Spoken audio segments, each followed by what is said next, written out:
All right. Hey, I wanted to make a short video over how to identify white bass versus hybrids and catfish on 2D and down imaging. Uh, there's some tips and tricks that'll help you to identify them.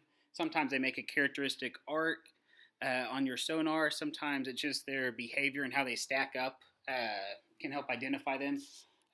But sometimes you just have to get your bait down in the water and see what they are and if they respond to your tactics.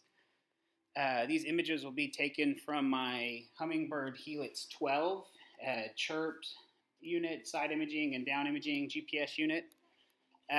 One of my first recommendations whenever you're trying to find these fish is to run your sonar with traditional 2D sonar along with the split screen down imaging. This will help you to identify the fish that are hugging the bottom, such as sand bass or hybrids sometimes. A lot of times they will hug the bottom, and if you just have traditional 2D sonar, it may look like it's just part of the bottom.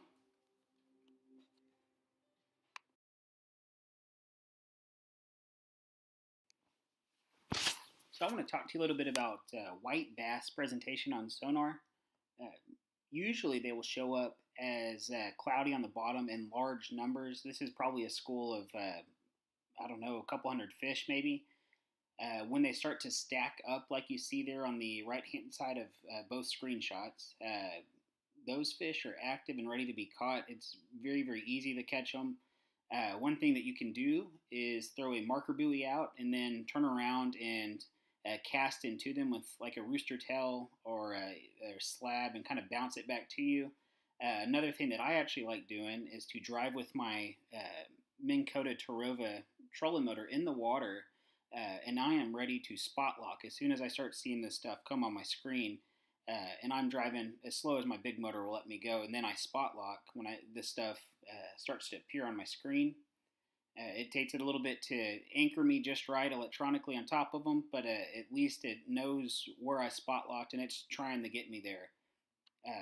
I have my chart speed up to 10, and that allows me to see my slab go up and down and see if the fish respond to it. Sometimes these fish want to chase a bait and you smoke the reel as fast as you can and the fish will follow it. Other times you want to drop your slab down to the bottom and just kind of ease it up off the bottom 6 or 7 feet and then let it go back down, but a slow, steady lifting motion from the floor of the lake to about 6, 7 feet off the bottom. Sometimes those are the two main techniques I'll use if I'm vertically fishing for these in the summertime. One thing I wanted to mention is sometimes these fish don't show up as cloudy on the bottom. This is a very typical presentation, but it's not the rule.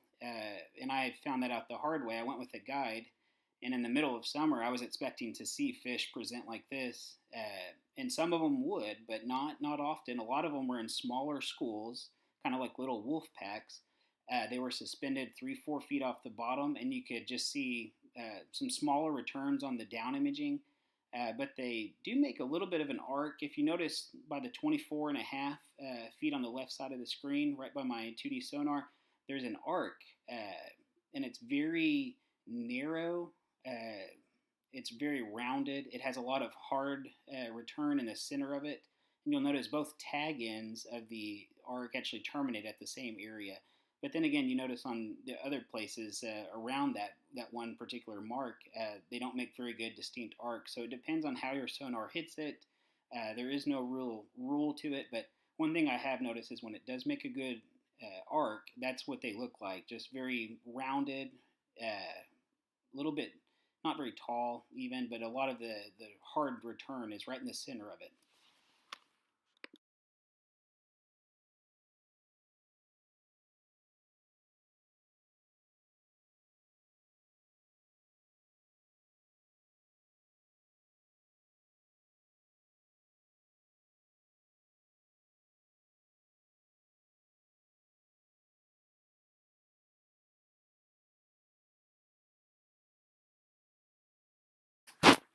And here's another screenshot of several white bass, and as you can see, they're very stacked on top of each other.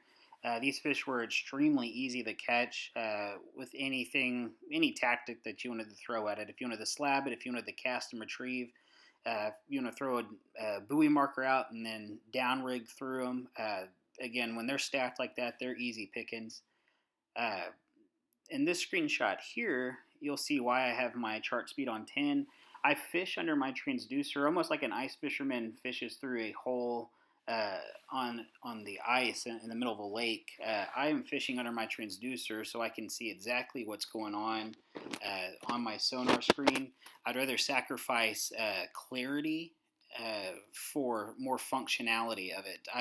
It is ready to go at all times. I dropped a slab down in that school that we just took a look at, and then I found out very quickly that easing was just taking them one after the other. So that is a picture of me pulling the jig up, and then a fish actually grabbed it and started going down towards the bottom of the lake. And you can see there's several other ones that were following him up to the boat. So that's what I always do, is try the fish under my transducer so I can see what the heck's going on, what are they responding to.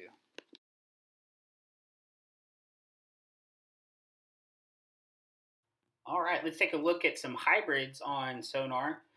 One thing that's very characteristic of hybrids is that they are usually few in number and kind of loosely related wolf packs. That's typically how they run around. This down imaging is a perfect example of that. We actually caught one or two of those, and they were in the 4 to 5 pound range. So look for that on your 2D sonar and your down imaging. On 2D sonar, when they make a good arc, typically it will be a little bit wider, a little taller than the white bass whenever they make a good solid arc.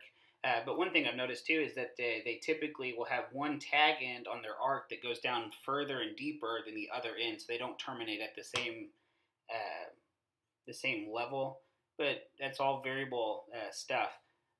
Another good advice that a guide gave me is whenever you see them like this, where they're in the bottom third of the water column or within a few feet of the bottom, particularly, they're a little bit more stationary there. So it would be a good opportunity to present some live bait down to them because hopefully they'll be there for a few minutes. But you gotta be quick about it all. But when they're up higher in the half the water column or the top water column, they are booking it and they are following shad. So you don't have the opportunity to present live bait to them. Typically, you need to maybe down rig for them and try to keep up with them. But when you see them close to the bottom, that's a good opportunity to get live bait to them because typically they will be there a lot longer than if they're higher up in the water column.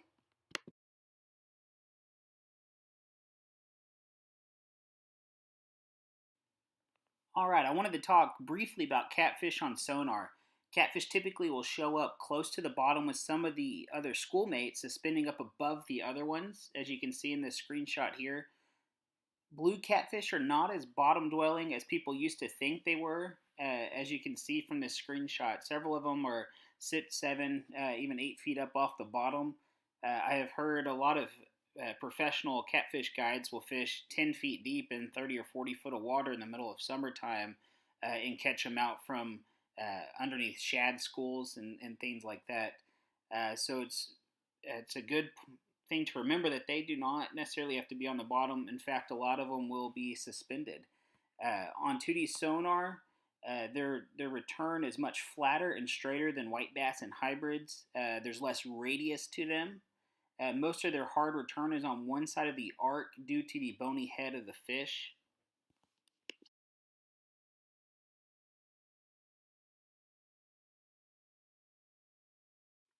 All right, some concluding advice that I would give you is go with a fishing guide. That's one of the best things you can do. It's some of the best money you can spend if you want to learn how to fish for whatever particular species you're after, whether it's crappie or white bass or hybrids or catfish.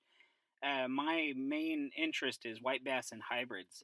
And it is daunting to learn how to fish for them and what they look like on sonar uh, whenever I first started. So I paid Bob Mandel of Holding the Line Guide Service, and I could not have been happier with how much further that took me in my fishing knowledge and the skills that I learned from them. So that's my first advice that I would give anybody. Go with a guide, pay the money, and go with them. They can even show you sometimes on your home lake where the fish are, where they'll be. go prepared with questions. Ask them, what do you think is going to happen in a month or two from now? Where will the fish be? And how will I fish for them? And it's a great idea to invest in these guys and go with them. Even if you wanted to go for a year and go spring, summer, fall, and winter, and just see where these fish go year round. If you expect to fish for them year round, it's the best money you can spend.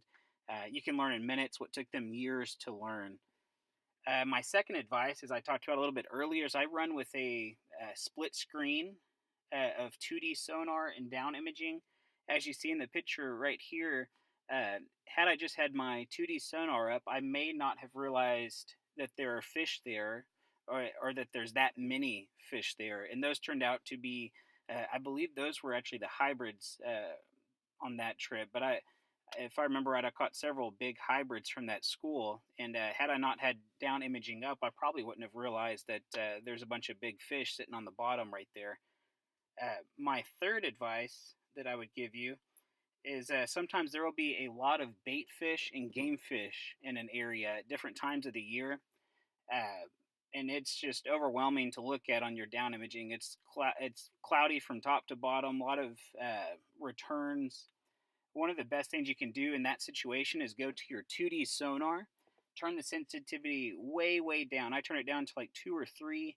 I get rid of a lot of the bait fish that are in the water column, and I'll just begin to see where the big game fish are, and most importantly, what are they looking like? Are they hybrids? Are they white bass? Are they catfish? So that's one trick that I came across that I didn't know how to do a while back. I was just overwhelmed. There's so many fish, and I can't tell what I'm looking at. Turn your sensitivity way down. Get rid of the bait fish so you can start seeing the game fish and what's going on. My fourth advice would be to start taking notes. There's a notes on your phone that you can open up, and typically I'll put what day I went fishing, what time did I go fishing, what the weather conditions were, what the wind conditions were, what the water temperature was, and I'll usually talk about where I went, were there fish there or not, how did I catch the fish, what did work, what didn't work. It's very important to remember starting out that if you're figuring out what doesn't work and where the fish aren't, that's a huge step in learning where they will be, where they are, how will they bite. So don't get discouraged starting out.